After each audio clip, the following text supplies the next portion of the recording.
My neighbor's kid was choking on boba, about to suffocate. I immediately did the Heimlich and got the pearls out of his throat. The kid was fine, but then his parents demanded I pay them. They said he just choked a little, but I broke their son's ribs. Medical bills plus rehab costs, they wanted 100 grand from me. I argued back, but they pushed me off the building.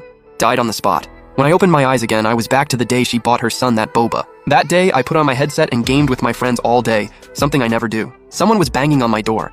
My neighbor, Zhang Yaru, was screaming outside. "Help, Xiaolin, are you home?" She called once, twice, 3 times until she was sobbing. I turned my game volume all the way up and kept battling it out. My friend on the other end heard the noise and asked me about it. "Hey, is that banging coming from your place?" "Nah, you're hearing things." I casually bought some gear, turned up the volume, kept chatting. No way I was opening that door, because I knew who was banging. It was Zhang Yaru, and she had a life or death emergency. Because not long ago I was reborn. In my past life I was watching TV when I heard frantic knocking. My neighbor screamed, "Help!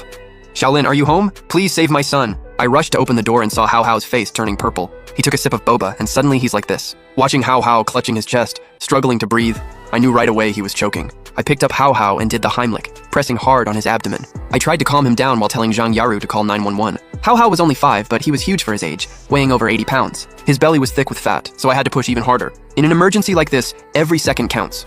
Every second without air is another second closer to death. I gritted my teeth, sweating like crazy, my hands getting scratched up from his struggling. Finally, Hao Hao coughed up several huge boba pearls. Color rushed back to his face and the ambulance arrived. Hao Hao was saved. Zhang Yaru hugged her crying son and thanked me over and over. I thought that was the end of it. But I had no idea this was just the beginning of a nightmare. That same night, Zhang Yaru and her husband showed up at my door with medical records. "Hey Xiaolin, you need to pay for Hao Hao's medical bills." I was totally confused. What medical bills? Zhang Yaru threw the papers at me and snapped. "Hao Hao just choked a little. Why'd you use so much force?" "You broke my son's ribs. What the hell were you thinking? Going that hard on a little kid when you could have just patted his back." I've seen online that young people hate kids these days. Never thought one of those monsters lived next door. I stared at her in disbelief.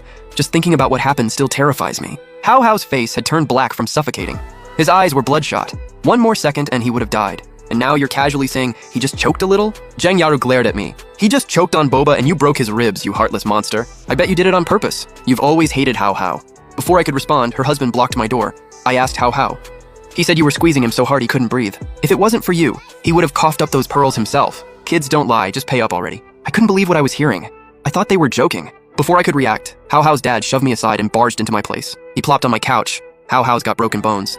Medical bills plus rehab, that's 100 grand total. Not a penny less. Pay up or I'm not leaving. This was absolutely insane. I started arguing with them right there. The argument got heated and they started shoving me. Hao Hao's dad even slapped me so hard my lips started bleeding. In the chaos, they shoved me out the window. When I opened my eyes, I was back to the day she gave her son that boba. The banging got louder and louder, but I didn't move.